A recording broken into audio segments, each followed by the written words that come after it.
जोरदार तालियों से स्वागत करिए देश के लोकसभा सांसद, बेजोड़ वक्ता एआईएमआईएम के चीफ असदुद्दीन ओवैसी का, जिनसे सवाल जवाब के लिए मैं मंच पर बुलाना चाहूंगा मेरे सहयोगी कार्तिकेय शर्मा को। तालियां रुकनी नहीं चाहिए, एक बार जोरदार तालियों से स्वागत हो एआईएमआईएम चीफ और सांसद असदुद्दीन ओवैसी जी का। कैसे हैं आप? आपने देखा प्रोग्राम का नाम ऑल इंडिया भाईजान? पसंद आया आपको? नहीं, आप लोग बदनाम करने पे तुले हुए हैं तो कुछ नहीं कर सकते। नहीं, मैंने तो बड़े प्यार से भाईजान बोला। हम ही भाईजान बनाएंगे, बाकी सब क्या है नहीं मालूम। चलिए, मुझे तो लगता था भाईजान प्यार से बोला जाता है। ओवैसी साहब, एक चीज बताइए, आपने 2008 से अब तक 11 राज्यों में अपनी पार्टी पहुंचा दी। दिल्ली पर नजर है? नहीं, ऐसा कुछ नहीं है, दिल्ली पर नज़र नहीं है मेरा। देखिए, कोई पॉलिटिकल पार्टी का एक नेचुरल एक्सपेंशन का प्लान होता है, तो हमारी पार्टी की भी हम कोशिश कर रहे हैं कि, और इससे भारत की लोकतंत्र मजबूत होगा, डेमोक्रेसी मजबूत होगी, तो वही उसमें काम कर रहे हैं। और ईमानदारी की बात तो यह है कि हमारे बुजुर्गों की मेहनत का फ़ायदा मैं उठा रहा हूँ। उन्होंने इतनी पार्टी को मजबूत किया उस वक्त आंध्र प्रदेश में कि मैं अब उसको आगे लेके जा सकता हूँ, तो क्रेडिट उनको जाता है। पर कुछ लोगों को दर्द भी है इस बात का कि आप मजबूत हो रहे हैं, वो कमज़ोर हो रहे हैं, जहाँ पहुँचते हैं वो सत्ता से दूर हो जाते हैं। तो कंपटीशन है, तो कंपटीशन में सबको मेहनत करना पड़ेगा। तो कभी मैं नहीं जीतता हूँ, कोई दूसरा जीतता है, तो इसमें तो कोई ताजुब की बात नहीं होनी चाहिए। उसमें तो सबको मेहनत करना है, काम करना है, आवाम का दिल जीतना है। आपकी फैन फॉलोइंग तो बहुत है, चाहे यहाँ हो, हैदराबाद में हो, कश्मीर में हो, दिल्ली में हो। इसका सीक्रेट क्या है? सब इसमें देखिए, ये बात सच नहीं है, क्योंकि अगर इतना फॉलोइंग होती तो मैं कई चुनाव जीत जाता। तो लोग सुनते हैं, मगर अभी बहुत मेहनत करना है, बहुत कामयाबियाँ हासिल करना है, बहुत से मंजिलों को पाना है। तो अभी लड़ाई जारी रहेगी, जद्दोजहद चलती रहेगी। तो इस पे मैं खुश नहीं हो सकता हूँ, मगर बहुत आगे जाना है, कोशिश करते रहेंगे। कुछ लोग कहते हैं कि ओवैसी साहब की डबल पावर है, अगर जितवा ना सकें तो हरवा ज़रूर देंगे। नहीं, ऐसा नहीं है। देखिए, काशीराम साहब ने अच्छा कहा था कि इलेक्शन आप लड़िए, पहले हारिए, हरवाइए, फिर जीतिए। तो इलेक्शन लड़ना है तो आप जब तक आप इलेक्शन नहीं लड़ेंगे तो आप अपनी ताकत कैसे दिखाएंगे, आप अपनी पार्टी की स्ट्रेंथ कैसे दिखाएंगे। तो इसीलिए हम इलेक्शन लड़ते हैं, और बहुत सी बार कामयाबी नहीं मिलती, मगर हम लड़ते हैं इलेक्शन ताकि हमारी सफ़र को हम जारी रख सकें, और आज नहीं तो कल मिलेगी कामयाबी। एक चीज़ बताइए कि अखिलेश, ममता और कांग्रेस के कई नेता आपको सोशल मीडिया स्टार बोलते हैं। हैदराबाद में रॉक स्टार, ये लोग कहते हैं आप सोशल मीडिया स्टार। सही बात है? नहीं, चलिए, कुछ तो मान तो लिए हैं। इनका बड़ापन है कि मुझे कुछ मान लिए लोग कि मैं कुछ हूँ। अच्छा, ये पूरा किसान आंदोलन चला, ओवैसी साहब आप नजर नहीं आए।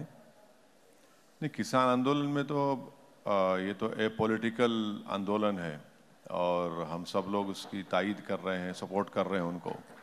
तो उसमें जाकर खामखा हम लोग माहौल को क्यों ख़राब करें? वो लोग कर रहे हैं। हाँ, उनकी डिमांड जो है वो जस्टिफाइबल डिमांड्स हैं, और सरकार को उसको मानना चाहिए, कबूल करना चाहिए, और ये हम बोले हैं और फिर से बोल रहे हैं। ओवैसी साहब, आपको एक मैं मसले पे लाता हूँ। मैंने आपकी पूरी स्पीच सुनी संसद में, आपने लंबा भाषण दिया था। आप काफ़ी नाराज़ थे, गुस्से में भी थे जब आपने भाषण दिया। आपको इतना गुस्सा क्यों आ रहा था सदन में? नहीं, कहाँ गुस्सा था? वो गुस्सा तो नहीं था। नाराज़ थे आप? नहीं, आप यही बात नरेंद्र मोदी के बारे में क्यों नहीं बोलते? 1.5 घंटे का भाषण दिए।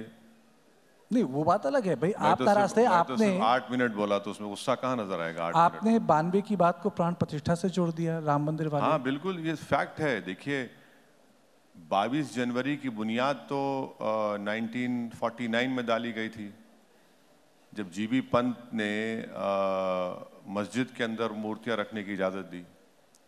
22 जनवरी की बुनियाद तो 6 दिसंबर को डाली गई। तो ये बिल्कुल सच है। और अगर 6 दिसंबर नहीं होता, 22-23 दिसंबर की रात में 49 में मस्जिद में मूर्तियां नहीं रखी जाती, तो 22 जनवरी मुमकिन था क्या? बताइए आप।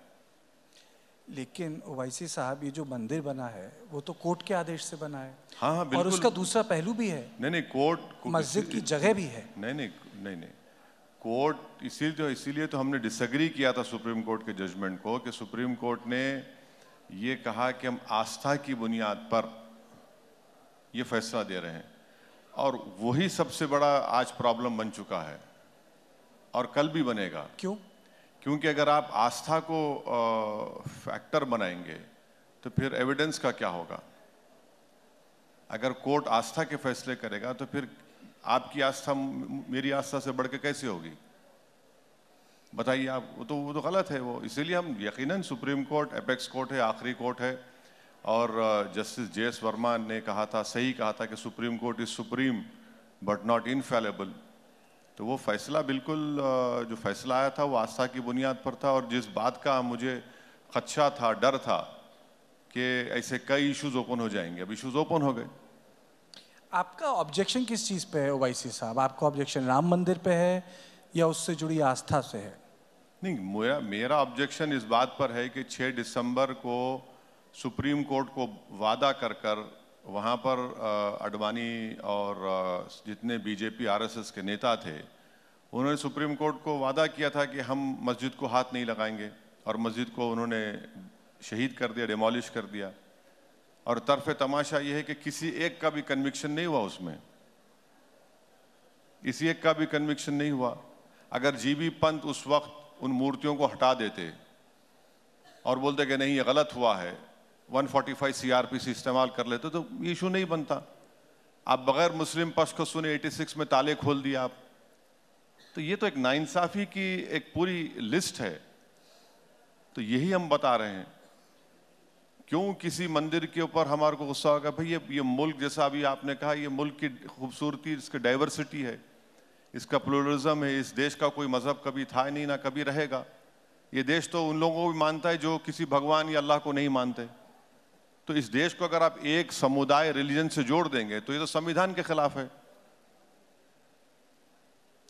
लेकिन असदुद्दीन जी, अगर आप एक बात कह रहे हैं कि एक धर्म दूसरे धर्म से बड़ा नहीं होता, लेकिन आप सांसद हैं, आपने संसद में जब भाषण दिया तो आपने कहा आप राम के सम्मान करते हैं, और दूसरी तरफ आपने बाबरी मस्जिद जिंदाबाद बोला। हाँ, बुरी बात क्या है उसमें? मैंने कहा कि मैं नाथूराम के खिलाफ हूँ। आप खिलाफ है नहीं नाथूराम के? सबको होना चाहिए नाथूराम के खिलाफ। और बाबरी मस्जिद जिंदाबाद बोलना गलत बात क्या है? बाबरी मस्जिद को तो मंदिर तोड़कर नहीं बनाया गया, सुप्रीम कोर्ट ने कहा। बिल्कुल, सुप्रीम कोर्ट ने कहा कि वहां पर मंदिर तोड़कर नहीं बनाया गया। तो ये आर्गुमेंट जो बीजेपी झूठ फैला रही थी कि मंदिर तोड़कर मस्जिद बनाया गया, वो तो सुप्रीम कोर्ट नकार दिया। अच्छा, आप बताइए बीजेपी को राम मंदिर कब याद आया? नहीं, मैं बीजेपी का प्रवक्ता नहीं, बता रहा हूं आपको। पालनपुर का रेजोल्यूशन 1989 में पास किया, उससे पहले तो नहीं हुआ। RSS बनी 1924-25 में, जब उन्होंने बात नहीं की। विश्व हिंदू परिषद बना 1960 में, वो नहीं बात किए। महात्मा गांधी से लेकर, सरदार पटेल से लेकर, के मुंशी से लेकर, बाल गंगाधर तिलक से लेकर, मालविया साहब से लेकर, किसी ने बात नहीं की वहां पर। आप 89 में पालनपुर रेजोल्यूशन पास करके आपने कहा कि मंदिर को तोड़कर मस्जिद बनाई गई, वो तो डिस्प्रूव हो गया। लेकिन राम मंदिर का आंदोलन तो बीजेपी से पुराना है, वो तो सबको पता है। हेमंत जी की किताब भी पढ़ लीजिए। 250 साल पुराना है। 1800, देखिए लीगल फाइट चल रहा था 1875-80 में। मस्जिद के सामने चबूतरा था, मस्जिद पे झगड़ा नहीं था, वो चबूतरे पे झगड़ा था। वही तो हम बता रहे हैं आपको। लेकिन वो आस्था की भी तो बात है ओवैसी साहब। चबूतरा बाहर है भाई, मस्जिद में अंदर तो नहीं था। आपने चबूतरे को छोड़कर मस्जिद के अंदर मूर्तियां रख दी और उसके बाद लॉक डाल दिए। अच्छा, आपको मालूम कि जो कलेक्टर साहब ने ये मूर्तियां रखकर मस्जिद को बंद किया, वो बाद में नायर साहब जनसंघ के MP बन गए वहां से। नहीं, वो ठीक है, लेकिन आपको नहीं लगता कि अगर इन तीन चीज़ों पे समन्वय हो जाता, जैसा कि बोला जा रहा था 80 के दशक में, कि वापस कर दिया जाए काशी, मथुरा, अयोध्या, तो बड़े मसले हल हो जाएंगे? नहीं, आप सब चीज ले लीजिए ना, वो दो क्यों लेते? आप सब ले लीजिए, कुछ बाकी मत रखिए आप। भाई कोई रूल ऑफ लॉ रहेगा नहीं रहेगा बताइए आप। अब आप कहेंगे कि भाई वो आस्था की बुनियाद पर हम दे दिए, यहाँ पर क्या वो भी आस्था बोल देंगे, आप वहां पर भी आस्था बोल देंगे, तो फिर संविधान किस लिए है, फिर कोर्ट किस लिए है, एविडेंस किस लिए है? सब दे दीजिए, फिर आप खत्म कर दीजिए। दो पे क्यों रुकते हैं आप, सब ले लीजिए। अच्छा चलिए, आपने संसद में एक मौलाना आमिर अली और बाबा रामचरण दास की बात की थी, आपने कहानी सुनाई थी। मैं चाहूंगा कि यहाँ जो हमारे गेस्ट बैठे हैं, आप वो कहानी यहाँ एक बार सुनाएं। नहीं, देखिए, मौलाना आमिर अली और बाबा रामचरण दास तो हनुमानगढ़ी के बाबा थे। इन दोनों ने मिलकर अंग्रेजों के खिलाफ लड़ाई लड़ी। इन दोनों ने मिलकर, एक मौलाना है, एक हनुमानगढ़ी के पुजारी हैं, इन दोनों ने मिलकर, ये खूबसूरती है इस देश की। और फिर उसमें मैंने अपने स्पीच में उनका भी जिक्र किया था कि अच्छन खान और शंभू प्रसाद, बाबा एक को जला, मुसलमान की लाश को अंग्रेजों ने जला दिया और शंभू प्रसाद साहब की लाश को दफना दिया, और किसी ने जाकर बोला कि हम नहीं चाहिए, नहीं लेंगे। वैसे हिंदुस्तान चाहते हैं। हाँ, वैसे हिंदुस्तान ये मोहब्बत के मजाहरे थे इस देश के लिए। और अंग्रेजों ने जो नफरत के बीज बोए मुसलमानों में और मेजॉरिटी कम्युनिटी में, जब लड़े अंग्रेजों से लड़ाई, तो मुसलमान और हिंदू सब मिलकर, सिखों ने मिलकर लड़ी थी, ईसाइयों ने मिलकर लड़ी थी, तभी तो मुल्क को आज़ादी मिली। लेकिन इस कहानी का एक दूसरा पहलू भी है। अमृतलाल नागर की जो किताब है उसमें उसका जिक्र है, और उस किताब यानी गदर की फूल में लिखा है कि ये दोनों चाहते थे, और उन्होंने मौलाना साहब ने कोशिश भी की थी कि ये जो विवादित ढांचा है ये हिंदुओं को दे दिया जाए। अब ये देखिए, व्हाट्सएप यूनिवर्सिटी में बहुत से कहानियां लिखी जाती हैं। हिस्टोरियन जो होते हैं ना, अमृतलाल नागर की किताब है। नहीं, ठीक है, व्हाट्सएप यूनिवर्सिटी से कहा है। ठीक है, वो जो हिस्ट्री की किताबें हैं, मैं डिसएग्री करता हूँ, मगर ठीक है, उनका ओपिनियन होगा, चलिए मान लिया आपकी बात सच है। मगर वो मोहब्बत के मजाहरे तो कर दीजिए कि एक ही पेड़ के ऊपर दोनों की लाशों को लटका दिया गया था। वो मोहब्बत के मुजाहरे तो करिए ना, वो मौका तो दीजिए। तो अगर मौलाना साहब आज होते तो वे मानते कि जो ज्ञानवापी है मथुरा दे दी जाए, क्योंकि तब भी कोशिश कर रहे थे। अब आप देखिए, ज्ञानवापी की आप बात कर रहे हैं, यहां पर अदर साइड ये कहती है कि हमारा पोजीशन हमसे छीन लिया गया 93 में, राइट, और हमारे पास 1530 के कागजात हैं। बाबरी मस्जिद में मेरे पास, मैं 500 साल से नमाज पढ़ रहा हूं, मेरा भी पोजीशन आपने छीन लिया मुझसे। यहां पर आपको इजाजत मिल जाती है और मुझे वहां पर नहीं मिलती। अब आपको मालूम कि मथुरा की आप बात कर रहे हैं, जो एग्रीमेंट 1960s में मुसलमान और हिंदू पक्ष में, उस पर सिग्नेटरी कौन था हिंदू तरफ से? मालविया साहब थे, मदन मोहन मालविया। लेकिन बात तो आस्था की है। नहीं, इनसे बड़ा कोई हिंदू हो सकता मदन मोहन मालविया से? कि मदन मोहन मालविया से बड़े हिंदू हैं। एग्रीमेंट साइन होकर मुसलमानों ने 8 एकड़ जमीन दी, 8 एकड़ जमीन दी। अब आप उसको 2023 में आप खोल रहे हैं उसको। लेकिन वाईसी साहब, अगर आस्था के मामले, मेरे ख्याल से मथुरा, काशी और अयोध्या एकदम अलग हैं बाकी मंदिरों से। नहीं, देश आस्था पे नहीं चल सकता ना। कल अगर मैं पावर में आ जाऊंगा गलती से, मैं गलती से पावर में आ गया, अभी क्या? नहीं, सुनिए आप, अभी भी पावरफुल है। अगर गलती से मैं प्राइम मिनिस्टर बन गया और मेरे पास भी 300 MP आ गए गलती से, मैंने ख्वाब में भी नहीं सोचता हूं, मगर कह रहा हूं, मैं कहूंगा मेरी आस्था, क्या करेंगे आप? यही तो हम कह रहे हैं ना कि देखिए, आस्था पे नहीं चल सकेगा। ये तो हाइपोथेटिकल सवाल है, तो अदालत ने किया है। अरे नहीं, अदालत के पास वही लोग तो गए। आप जब 91 का प्लेसेस ऑफ वर्शिप एक्ट बना दिए, फिर आप ये क्यों कर रहे हैं? जब आपने कह दिया कि 15 अगस्त 1947 को बाबरी मस्जिद को छोड़कर जो भी रिलीजियस प्लेस होगा उसके कैरेक्टर में, नेचर में तब्दीली नहीं आएगी, तो फिर ये सब क्यों हो रहा है? फिर आप ये कह रहे हैं कि मुस्लिम पक्ष को ठीक से सुना नहीं जा रहा? जी, आप कह रहे हैं कि मुस्लिम पक्ष को ठीक से सुना नहीं जा रहा? नहीं, मैं ये कह रहा हूं कि अब कानून बना दिए तो कानून को फॉलो करिए। जब सुप्रीम कोर्ट ने बाबरी मस्जिद, राम मंदिर डिस्प्यूट में कह दिया कि places of worship act 91 basic structure से उसका ताल्लुक है और नॉन डिट्रोगेशन का वर्ड इस्तेमाल किया, तो उसको फॉलो करिए ना। ज्ञानवापी पे तो अदालत का कहना है कि उसके दायरे पे नहीं आता है। किसके? कानून के दायरे में नहीं आता है। कैसे नहीं आता है? कैसे नहीं? तो अदालत हमने जब पार्लियामेंट में ये कानून पास कर दिया, सिर्फ इस जगह को छोड़कर, मैं तो वो भी गलत था, इस जगह को छोड़कर सब डिस्टर्ब नहीं करेंगे तो क्या मतलब है फिर उसका? आप तो लॉयर हैं, बिल्कुल मैं कह आप रहा तो हूं। लॉयर हैं, लेकिन मुझे एक चीज बताइए, जब आपको अदालत की बात पे ही विश्वास नहीं तो मामला कैसे सुलझेगा? अदालत की बात देखिए, अदालत के फैसले को मानते हैं और डिसएग्री भी करते हैं, वही तो खूबसूरती है जमहूरियत की। जरूरी नहीं है ना, मैं किसी की तौहीन नहीं कर रहा हूं, मैं कह रहा हूं कि रेस्पेक्टफुली मैं इस जजमेंट को नहीं मानता हूं, इसमें कोई गलत बात नहीं है। एक चीज बताइए, ये आपको लग रहा है कि मुस्लिम पक्ष को या तो सलाह ठीक से नहीं मिल रही या अदालतें उनकी बात नहीं सुन रही, आप इतने बड़े बैरिस्टर लॉयर हैं, आप उनको क्यों नहीं सलाह देते? अरे भाई, मुझसे बेहतरीन वकील वहां पर आर्ग्यू कर रहे हैं। पर संभाल रहे हैं, आपकी बात माने अगर तो। प्लेसेस ऑफ वर्शिप एक्ट 91 को सुप्रीम कोर्ट्स नहीं मानेंगे तो फिर कानून का फायदा क्या है? फिर पार्लियामेंट तो कानून बनाएगा ना, कोर्ट तो नहीं बनाएगा। जब पार्लियामेंट ने कानून बना दिया और सुप्रीम कोर्ट ने राम मंदिर बाबरी मस्जिद केस में कह दिया कि प्लेसेस ऑफ वर्शिप एक्ट का ताल्लुक भारत के बेसिक स्ट्रक्चर से है, लफ्ज नॉन रिट्रोग्रेशन उन्होंने इस्तेमाल किया, तो फिर कोर्ट्स को तो लोअर कोर्ट्स को फॉलो करनी चाहिए।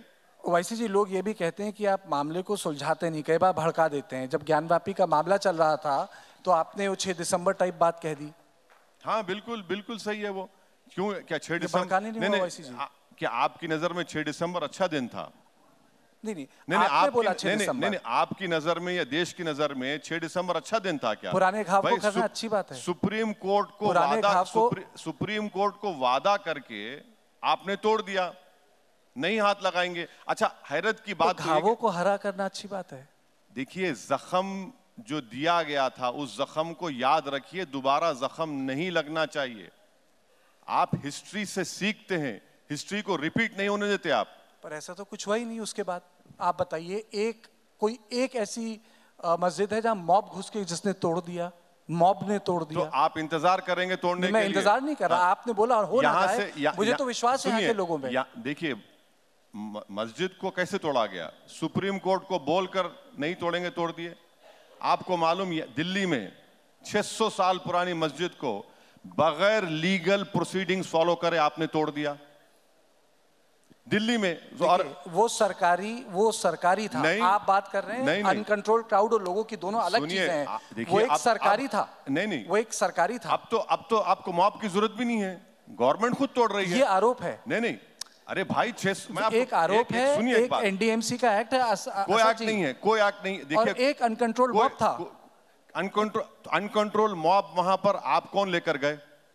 मैं टीवी 9 के दफ्तर पर एक मॉब को ला लूं और अदालत फैसला नहीं, सुनिए, हेमंत साहब के ऑफिस को तोड़ दूं नहीं और बोलूं अनकंट्रोल मॉब था? अरे ये क्या बात है? अरे दो अलग चीजें हैं। अरे कानून तो रहेगा ना मेरे भाई, इसका मतलब देश मॉब से चलेगा?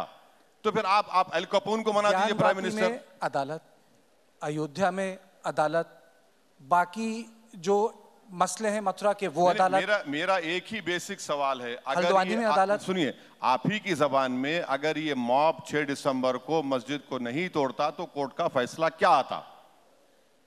बताइए मेरे को। ये तो हाइपोथेटिकल बात है। अरे हाइपोथेटिकल बात नहीं है, बिल्कुल जो हुआ ना, आपने फेट अकम्पली कर दिया मेरे लिए। आपको नहीं लगता लोगों की आस्था महत्वपूर्ण है देश में? अरे भाई, आस्था से देश नहीं चलता मेरे दोस्त, संविधान से चलता है। अगर आप आस्था पे चलाएंगे तो फिर आपकी आस्था मेरी आस्था बड़ी कैसी होगी? जरूरी है कानून, संविधान जरूरी है कानून के लिए, पर देश तो हमारी देश में आस्था तो महत्वपूर्ण है। नहीं, आस्था सब है, मगर संविधान पर भरोसा होना चाहिए। अच्छा बताए, प्राण प्रतिष्ठान क्या था? संविधान था, इस देश की आस्था थी, जहां इस देश के सारे बड़े लोग मौजूद थे। कौन? प्राण प्रतिष्ठा अयोध्या में। अरे भाई, मैं कह रहा हूं कि अगर 49 में जीबी पंत मूर्तियों को रखने की इजाजत नहीं देते और नायर साहब अपना ईमानदारी से काम करते तो 22 जनवरी होता। उससे पहले भी कई बार कोशिश हुई। क्या? निहंग भी थे वहां। कहाँ पे? अयोध्या में। ऐसा नहीं है कि जो अयोध्या का इतिहास है कि कौन थे? अयोध्या का इतिहास 25, 30, 40 साल निहंग लोग मूर्ति पूजा करते। अरे आप कैसी बात कर रहे हैं? आप कैसी बात कर रहे हैं? किताब लोग मूर्ति पूजा करते ही नहीं है। निहंगों का एक बहुत महत्वपूर्ण योगदान है। निहंग लोग मूर्ति पूजा नहीं करते मेरे भाई। अरे देखिए, निहंगों का बहुत महत्वपूर्ण योगदान है। ऐसा है ना कि हर मजहब में गद्दार लोग होते हैं, तो क्या करेंगे उनको? आप निहंग बोल देंगे उनको? आप किसको गद्दार बोल रहे हैं? बहुत से लोग हैं। नहीं, कौन गद्दार है? अरे बहुत। मैंने गद्दार शब्द का इस्तेमाल नहीं किया। टीपू सुल्तान को शहीद करने मरवाने वाले मुसलमान गद्दारी थे उसमें। सिराजुद्दौला को नुकसान पहुंचाने वाले मीर सादिक, बहुत है। बहुत से आस्तीन के सांप हैं। चलिए, अब आस्तीन के साथ अलग से बात की जाएगी। एक चीज बताइए, आपको ये यूनिफॉर्म सिविल कोड से क्या आपत्ति है? नहीं भाई, यूनिफॉर्म सिविल कोड में कार्तिकेय को हिंदू अनडिवाइडेड फैमिली में टैक्स रिबेट मिलेगा, मुझे नहीं मिलेगा, ये क्या बात है? मुझे मिलना चाहिए। अगर महिलाओं सुन लीजिए। अगर महिलाओं के अधिकार हो जाएं, बराबर हो जाएं, तो अच्छा, उसमें क्या आपत्ति कैसे होंगे बताइए? कैसे होंगे? आप विल का पावर निकाल रहे हैं, आप विल का पावर तो नहीं निकालेंगे आप। और विल का पावर बोलते नहीं आपको विल, भाई मुसलमानों में मैं विल के पावर में I can not even exceed 1/3। आप नहीं चाहते कि रिफॉर्म्स हो? रिफॉर्म आप क्यों रिफॉर्म करेंगे मेरा? क्यों? यानी सुनिए आप क्या कर रहे हैं बताता हूं। माने आपसे मुराद जो बीजेपी कर रही है, आप Hindu marriage act, Hindu succession act मुझ पर थोप रहे हैं। भाई आपकी मोरालिटी मुझ पर क्यों थोपेंगे आप? मिसाल के तौर पर उत्तराखंड की मिसाल ले लीजिए आप। आपको मालूम उत्तराखंड में आप बोल रहे हैं कि प्रोहिबिशन लिस्ट बना दिए शादी की आप, कि पिता के तरफ मां के तरफ। आपकी मोरालिटी मुझ पर क्यों थोपेंगे आप? भाई मैं right to choice supreme court ने कह दिया फंडामेंटल राइट है। उत्तराखंड में आपने कह दिया कि प्रोहिबिटेड लिस्ट बना दिया आपने, वो कैसे होगा बताइए? अच्छा, आप उसमें प्रॉपर्टी का डिवीजन डिस्ट्रीब्यूशन पे एक इल्जाम लगाते, नहीं मुसलमान की बेटी को भाई के बराबर हिस्सा नहीं मिलता। ये क्यों नहीं बोलते कि मुसलमान की बेटी को अपने बाप की जायदाद में भी हिस्सा मिलता, अपने हस्बैंड की जायदाद में भी हिस्सा मिलता उसको? आप ये नहीं बताएंगे, ये नहीं बोलेंगे कि ऐसे 20 इंस्टेंसेस हैं जहां पर मुसलमान बेटी को भाई से बढ़ के मिलता है, ये भी नहीं बोलते। अच्छा, यूनिफॉर्म सिविल कोड की आप बात कर रहे हैं, अरे भाई आप उसमें उत्तराखंड के लेटेस्ट है, खत्म कर लीजिए। एक सवाल और है। उत्तराखंड में आप ट्राइबल को क्यों निकाल दिए? तो यूनिफॉर्म कहां हुआ?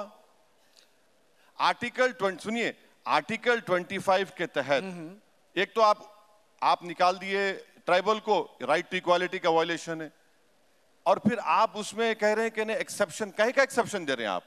तो पूरा मकसद क्या है कि हिंदू मेजॉरिटी कम्युनिटी की जो मोरालिटी है वो मुसलमानों पे डाल दिया जाए। क्यों डालेंगे भाई आप?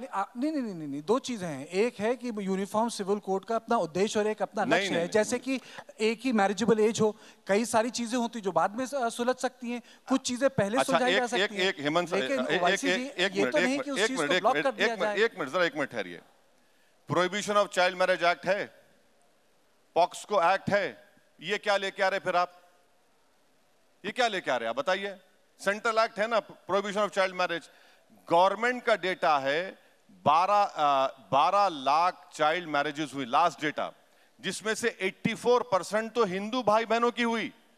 कानून से चाइल्ड मैरिज खत्म होने वाला नहीं है, ये एक सोशल ईवल है, मगर आप तो कानून बना दिए। अच्छा, और एक बात में, इसका मतलब है नहीं सुनिए, आपको रियलिटी बता, बात पूरी खत्म करिए। मैं खत्म करता हूं। इसका ये मतलब है कि हम कानून ना बनाएं। अरे यानी यूसीसी मैं आपको नहीं रोक रहा हूं, ठंडे बस्ते में डाल दिया जाए। मैं आपको बोल रहा हूं कानून बनाए भी तो आपने कौन सा पहाड़ खोद कर क्या निकाला? चूहा भी नहीं निकाला आपने।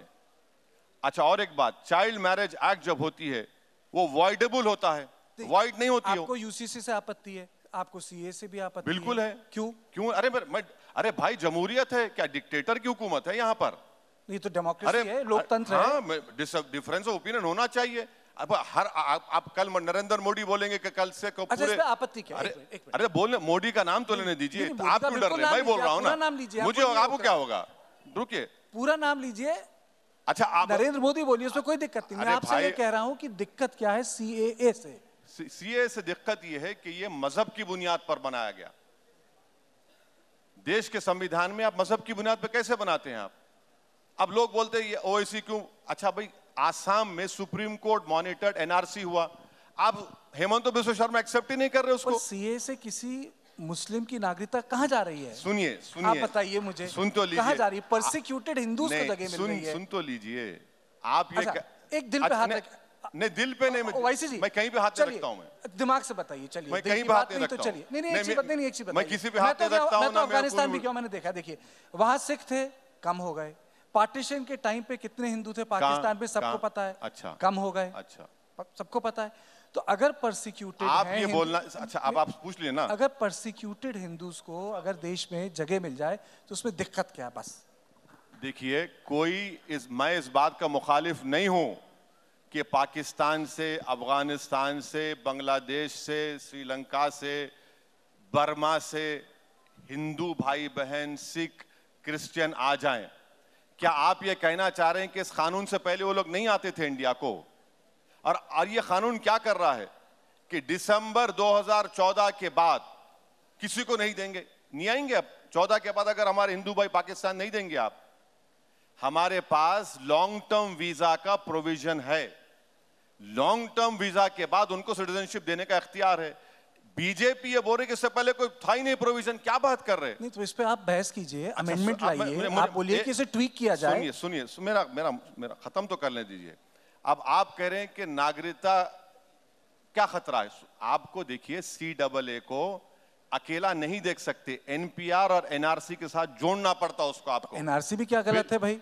सुन तो आप देखिए ना, मणिपुर में आपने मणिपुर पे इतने इंटरव्यूज दिए। मुकम्मल करने देंगे या अपनी बात करें? अच्छा चलिए बात कीजिए। हाँ, NPR NRC, आप सेंसस नहीं कराते, आप सेंसस नहीं कराते। NRC जब होगा तो मुझसे कहा जाएगा कि अपने दादा का बर्थ सर्टिफिकेट लाओ। आधार कार्ड, ये उस आधार कार्ड को भी पढ़ा आपने? उसमें लिखा हुआ है कि this is not proof of citizenship. कितने लोगों के पास पासपोर्ट है भारत में? 5%।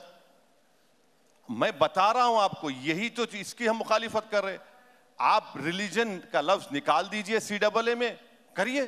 कौन रोक रहा है? कौन रोक रहा है इनको? आप रिलीजन की बुनियाद पे कानून बना रहे। अच्छा, और एक हैरत की बात, supreme court monitored NRC Assam में हुआ क्योंकि हेमंत बिस्व शर्मा की जो दिली ख्वाहिश थी उसमें ज्यादा मुसलमान नहीं आए। बोले मैं नहीं मानता उसको। क्यों नहीं मानते भाई? आप सुप्रीम कोर्ट मॉनिटर्ड है ना वो। तो CAA को ये रिलीजन की बुनियाद पर बनाया गया, गलत है। आप पाकिस्तान, बांग्लादेश से जो हमारे हिंदू परसिक्यूटेड भाई आ रहे, सिख आ रहे, दीजिए। पहले भी कानून था। तीसरी बात यह है कि CAA को अकेला मत देखिए, NPR NRC से जोड़कर देखिए, तब आपको समझ में आएगा ये। ठीक। पर आप हर चीज को फिर मुसलमानों के खिलाफ साजिश क्यों बोलते हैं? बिल्कुल है, क्यों नहीं हो रही है? बिल्कुल है। अच्छा, आपको मालूम कि पंडित नेहरू के जमाने में कितने लोगों को बांग्लादेश भिजा दिए थे? माने पाकिस्तान उस वक्त बांग्लादेश नहीं बना था। क्यों बनाए थे? इसी वजह से भिजा दिए थे। ये एक हिस्ट्री है ना। दूध के जले छाछ को भी फूक फूक कर पीते हैं। चलिए ठीक है, आइए शुद्ध राजनीति की बात की जाए। शुद्ध राजनीति की। ओवैसी साहब, आप खड़े कहाँ हैं? किसके साथ हैं? किसके साथ खड़े हैं? आपने एक बीच में बोला था ना महबूब ना महबूबा। नहीं, देखिए, हम जहाँ खड़े ना, आपने बोला ना मोहब्बत की दुकान के पास ना। नहीं, देखिए, आप दूसरा शब्द आप दूसरा आप बोलेंगे? अरे आप बोलेंगे ना। मैं बोल दूंगा, मुझे क्या है? नहीं, आपने बोला महबूबा के पास नहीं जाऊंगा, महबूब से दूर रहूंगा, ये दुकान भी ठीक नहीं है। नहीं, हम जहाँ खड़े हैं अच्छी जगह खड़े हैं, जमीन हमारी मजबूत है। अब जो लोग जहाँ खड़े हैं, जो दुकानें खोल रहे हैं, वो बता दें क्या करेंगे। 185 लोकसभा सीट में से आप सिर्फ 16 जीतते हैं। अब हिमाचल में आपकी सरकार जाने पे आ गई। अब हिमाचल में सरकार, अभी लेटेस्ट न्यूज, हिमाचल में सरकार जा रही है आपकी। तो आप जमीन अपनी खो रहे हैं और आपको सिर्फ फिक्र क्या है? मुस्लिम वोट, मुस्लिम वोट, मुस्लिम वोट। और मुसलमानों को लगता है कि भाई वो बहुत बड़ा भौचाल हो जाए। कुछ नहीं होगा। इसीलिए हम बोल रहे हैं कि भाई आप अपनी पॉलिटिकल लीडरशिप को बनाइए और आगे लेकर चलिए। ये पैगाम दिया जाता है मुसलमानों को, अभी भी दिया जाता है, पहले भी देते थे कि बस हमारे गले में एक सांप डाल दिए, बस नाचते रहो सेकुलरिज्म का नाम लेकर। कहाँ सेकुलरिज्म है? जो संविधान का सेकुलरिज्म है उसको मानता हूं, मानता रहूंगा। ये पॉलिटिकल सेकुलरिज्म काय का सेकुलरिज्म है? अशोक राव चौहान जो मुझे गाली देते थे अब बीजेपी में चले गए। बताइए कौन कौन चले जा रहा है बीजेपी में? कौन सा सेकुलरिज्म है बताइए? अजीत पवार बीजेपी में चले गए, अभी बहुत से लोग जाने वाले हैं सुना में। लेकिन आप पे भी आरोप लगता है कि आप भी सेक्युलरिज्म के हाथ मजबूत नहीं करते। आप वहां टिकट दे देते हैं जहां द सो कॉल्ड जो कहते हैं कि बीजेपी के खिलाफ पार्टियां वो चुनाव हार जाती हैं। कार्तिकेय साहब, मैं आपसे रिक्वेस्ट कर रहा हूं, आप अपने TV9 के जिम्मेदारों से बात करके एक दिन डिबेट लगा लीजिए कि असदुद्दीन ओवैसी के लड़ने से किसको फायदा हुआ। 10 मिनट भी नहीं लगेंगे, पूरे उठ के चले जाएंगे यहां से। इंपेरिकल डेटा रख के बात करेंगे। लोकसभा की 3 सीट में लड़ता हूं और मोदी 306 जीत जाते हैं मेरी वजह से। और जो 400 लड़ते और 50 पे आ जाते वो दूध के धुले हुए हैं। मेरा नाम असदुद्दीन है इसलिए मुझे गाली दी जाती है। और जो लड़ते हैं यूपी में 400 सीट, जीतते हैं 2 और 1, उनको कुछ नहीं बोलते आप। मैंने आपसे मुराद जो दूसरे लोग जो हमको गाली देते। पर किशनगंज का दर्द भी तो समझिए। क्या किशनगंज वही सीट अनाउंस कर दी आपने। हाँ? किशनगंज का दर्द तो समझिए। नहीं कि अरे मैं पिछले बार भी किशनगंज लड़ा था, 3 लाख वोट मिले हमको। एक ही सीट कांग्रेस जीती या गठबंधन जीता किशनगंज, हम बीजेपी नहीं जीती। पहला टिकट आपने किशनगंज ही अनाउंस कर दिया। नहीं भाई हम लड़े हैं वहां पर। अच्छा और एक बात सुनिए, मेरे तो हुआ होगा कांग्रेस को। बिहार के चुनाव में मेरे 5 एमएलए जीते। सीमांचल की जनता को सलाम, सबसे बैकवर्ड एरिया भारत का, उन्होंने मेरे 5 विधायक को जिताया। 4 विधायक को आप खरीद लिए। और महाराष्ट्र में आपसे कांड होता है तो आप आसमान सर पे उठा लिए। जब आप गुनाह करते हैं तो वो गुनाह नहीं है। अब नीतीश कुमार तो पलटी मास्टर हैं, कुलाटी मार दिए। अब तेजस्वी को मालूम हो रहा है कि क्या होता है पावर लूज करने का मतलब।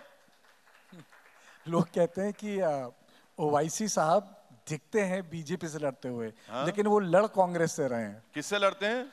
दिख तो रहे हैं बीजेपी से लड़ते हुए, हाँ। लेकिन लड़ कांग्रेस से हाँ, रहे हैं। इसीलिए टोल गेट के पास मुझ पर 6 गोलियां चलाई गई थी। मैं बोला था किसी को चला दो बेटा गोली। हाँ? क्या बात मैं कर नहीं रहे कह रहा, राहुल गांधी कहते हैं आपकी किसी यारी बीजेपी से है।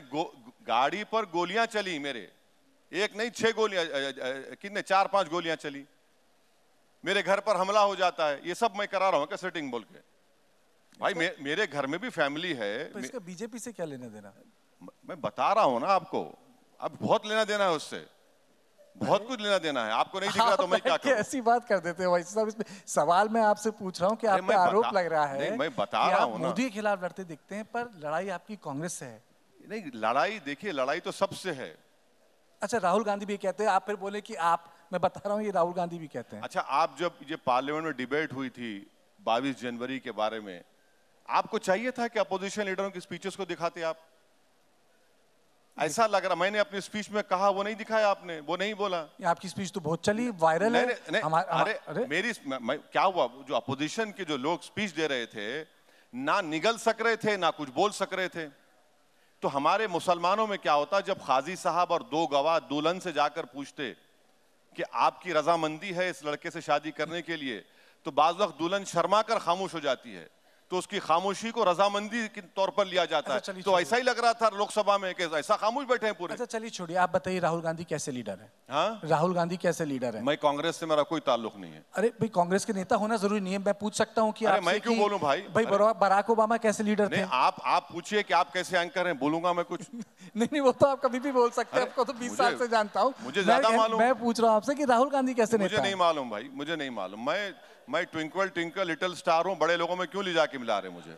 अच्छा, वो जाने वाले भाई, ऊपर है हम, नीचे हैं, जमीन पर है, मेरे को नहीं मालूम उनके बारे में। ये तो बिल्कुल मोदी जी वाली बात कर दी आपने, नामदार और कामदार। नहीं, मैं ये सब नहीं कह रहा हूँ ना, मैं नहीं जानता भाई, बड़े लोग हैं, आप क्यों ले जाके मिला रहे मुझे? अच्छा एक चीज बताइए, अरविंद केजरीवाल आपको बीजेपी का छोटा रिचार्ज बोलते हैं? हाँ बिल्कुल है, छोटा रिचार्ज। अब आप बोल रहे हैं तो मानता हूं मैं। अरे मेरे कहने से क्या होता है, वो तो केजरीवाल कह रहे हैं, वो कह रहे हैं आपको। अरे भाई वो क्या कर रहे हैं वो? और आप भी कहते हैं केजरीवाल को छोटा रिचार्ज? नहीं, वो उनके एजेंडे में 370 का मामला आया, ये सपोर्ट किए। उनका जो एजेंडा है वो सॉफ्ट हिंदुत्व नहीं है, एक्चुअल हिंदुत्व फॉलो कर रहे हैं केजरीवाल। ढकी छुपी बात कहां है, ये सब जानते हैं।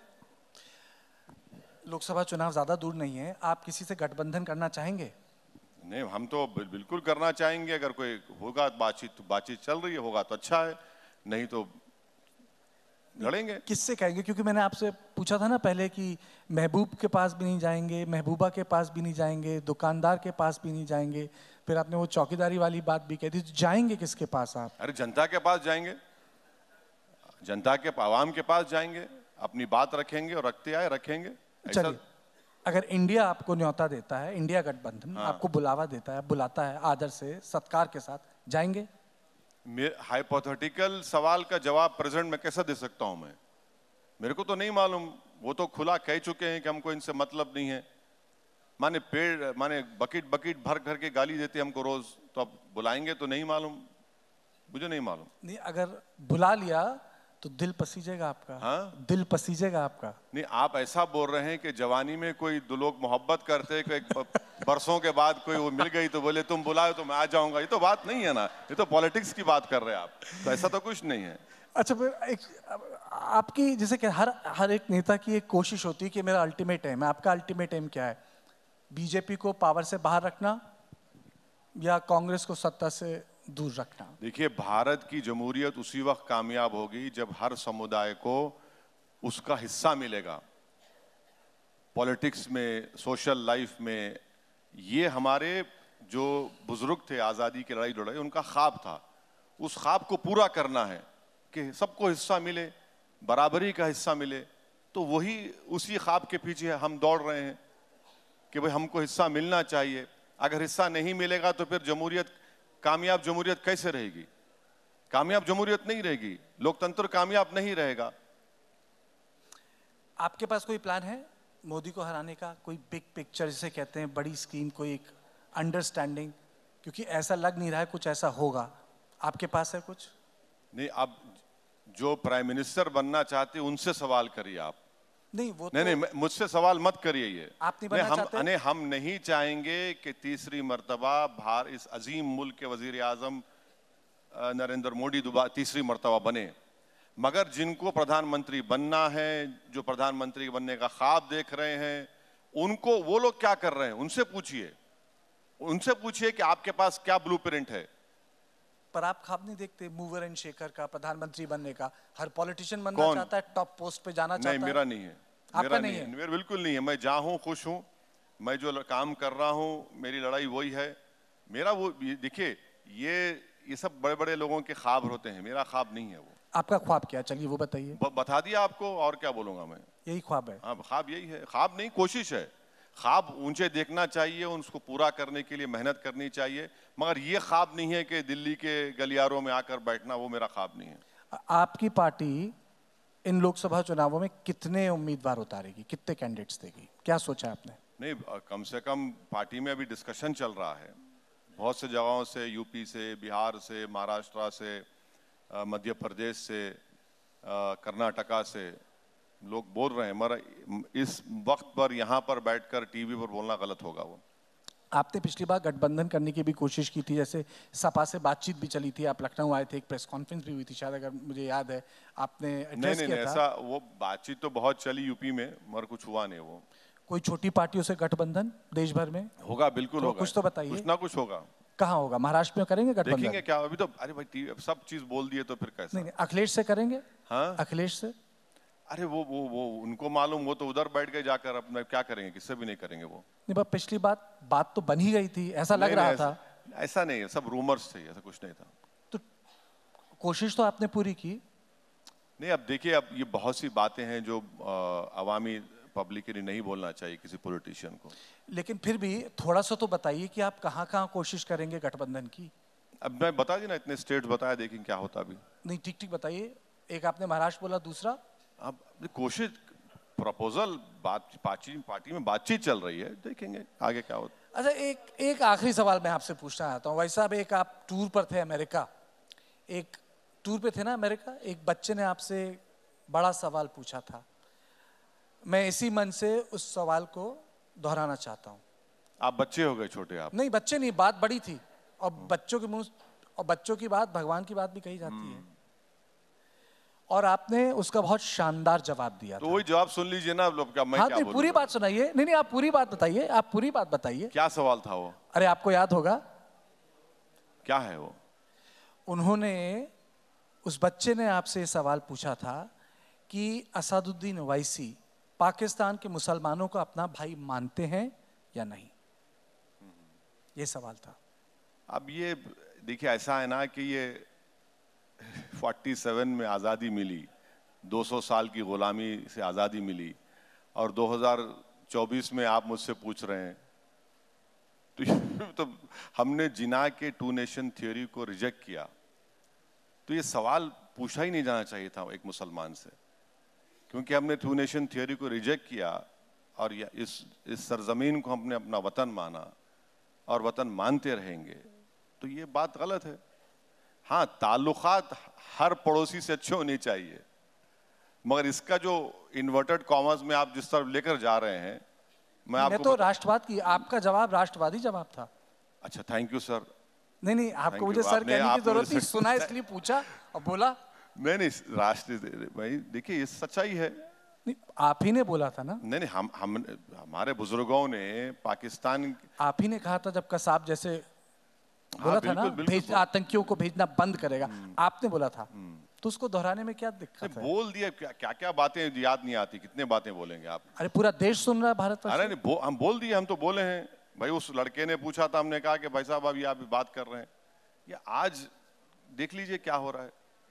बहुत बहुत शुक्रिया, बहुत बहुत शुक्रिया इस सेशन में आपका।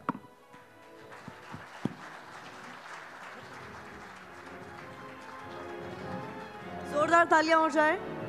ओवैसी साहब, मैं चाहूंगी आप कुछ क्षणों के लिए हमारे साथ रहें। हमारे मैनेजिंग एडिटर परितोष चतुर्वेदी आपका सम्मान करेंगे शॉल देकर।